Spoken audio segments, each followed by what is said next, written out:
suis Betsy et c'est ma première vidéo YouTube. Donc, j'espère que vous aimerez bien. En fait, pour ce tuto, que c'est un tuto spécial pour la Saint-Valentin, on va faire un porte-bag comme ça. En fait, c'est des très jolis porte-bags d'après moi.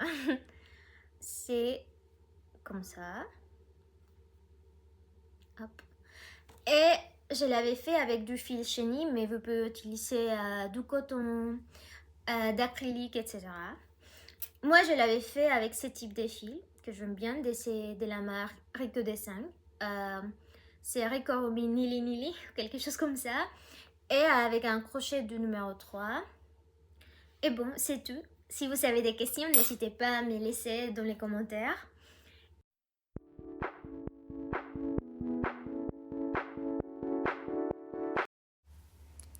Pour les trous intérieurs, on va commencer avec un anneau magique. Pour faire ça, je vais enrouler les fils autour de mes doigts, de cette manière. J'insère les crochets et je vais enrouler les fils et tirer les fils à l'intérieur de la boucle, comme ça. Et maintenant, je vais faire 6 mailles serrées. Pour faire une maille serrée, on doit passer les crochets dans la boucle, enrouler les fils et tirer à travers de la boucle. On peut voir que maintenant, on a 2 mailles sur les crochets. Donc, on va enrouler les fils et tirer à travers les 2 boucles. Et on va continuer comme ça jusqu'à avoir les 6 mailles serrées.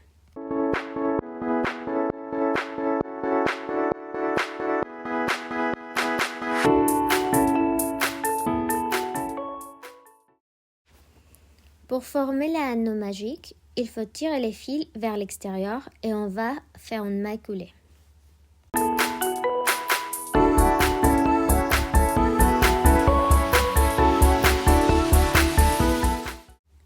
Pour faire une maille coulée, il faut insérer les crochets dans la boucle, enrouler les fils et tirer les fils à travers les boucles.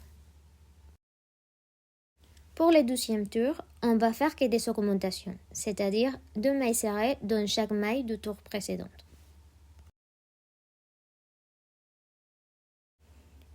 Pour les 3e et 4e tours, on va faire une maille serrée dans chaque maille du tour précédent.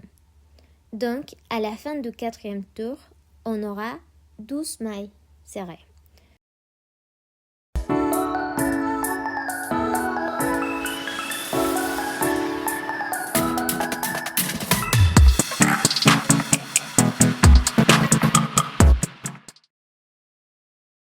Maintenant, il faut couper les fils et on va bien fermer cette partie avec un nœud de cette manière.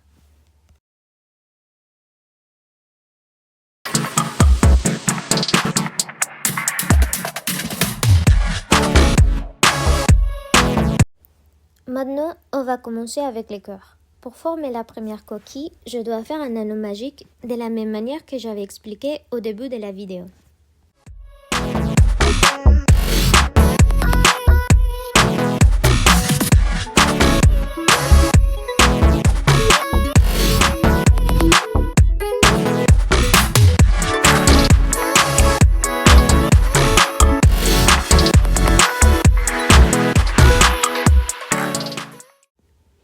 Pour le 12e tour, on va faire une augmentation dans chaque maille du tour précédent, c'est-à-dire 2 mailles serrées dans chaque maille.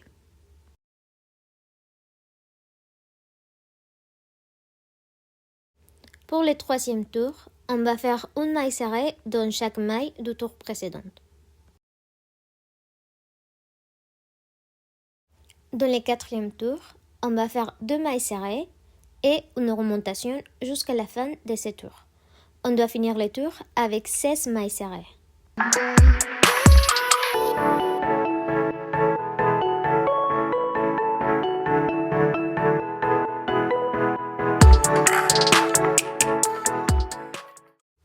Maintenant, on peut couper les fils et les fermer avec les mêmes nœuds qu'avant.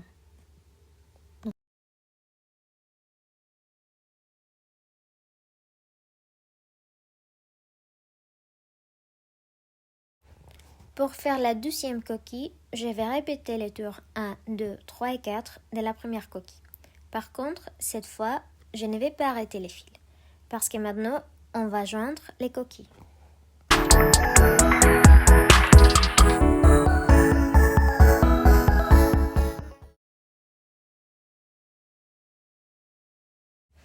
Pour joindre les coquilles, je vais faire une maille coulée.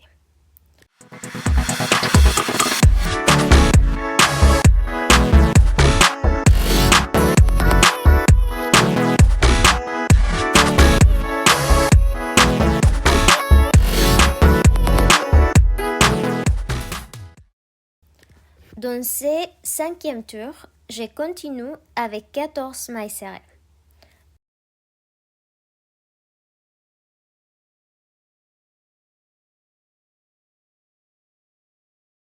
Pour faire une diminution, on doit prendre seulement les fils supérieurs de 2 mailles.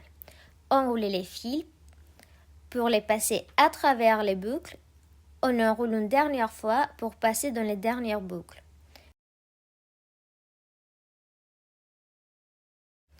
Et on peut faire les dernières 14 mailles serrées pour finir ce tour. On va commencer le 6e tour avec une diminution, avec la même procédure que j'avais expliquée avant. On continue avec 12 mailles serrées. On fait une diminution et on peut finir le tour avec 12 mailles serrées.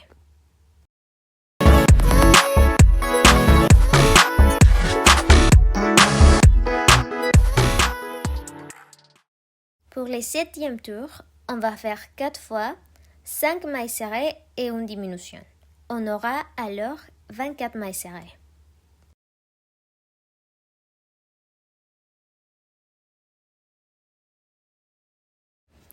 Pour le 8e tour, on va faire 6 mailles serrées, une diminution, une maille serrée.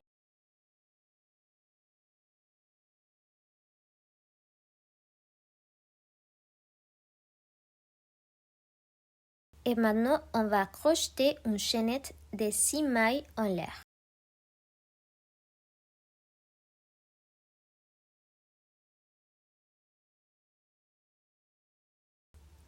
Pour continuer, on doit joindre la chaînette en sautant 6 mailles. Ensuite, on fait une maille serrée, une diminution et on finit avec 6 mailles serrées.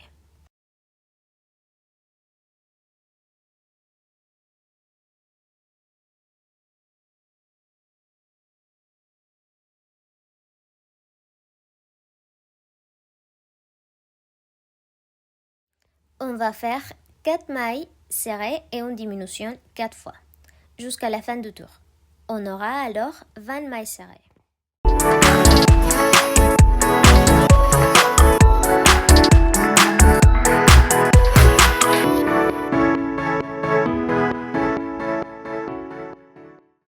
Pour le 10e tour, on va faire 4 fois 3 mailles serrées et une diminution.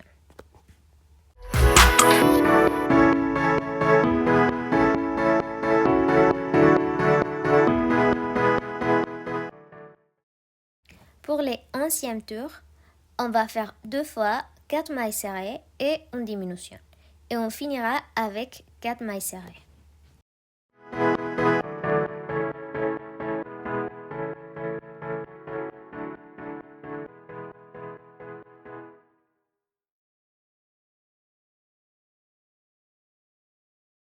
Pour le dernier tour, on fera que des diminutions, c'est-à-dire 7 diminutions.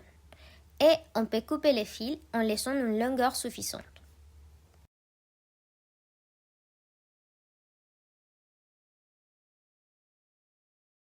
Pour fermer le corps, je dois enfiler les fils dans l'aiguille à laine et je vais passer les fils de cette manière pour bien fermer. Puis, je peux couper les fils et les cacher à l'intérieur du corps.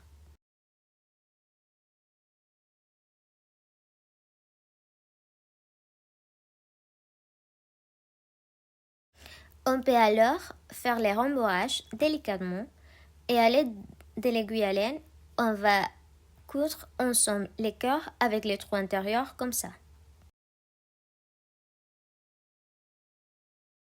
Voilà, il ne reste plus qu'à mettre en forme les porte-bacs.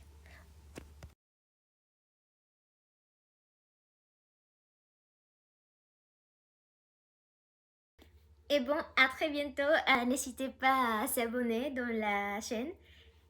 Et bon, bisous!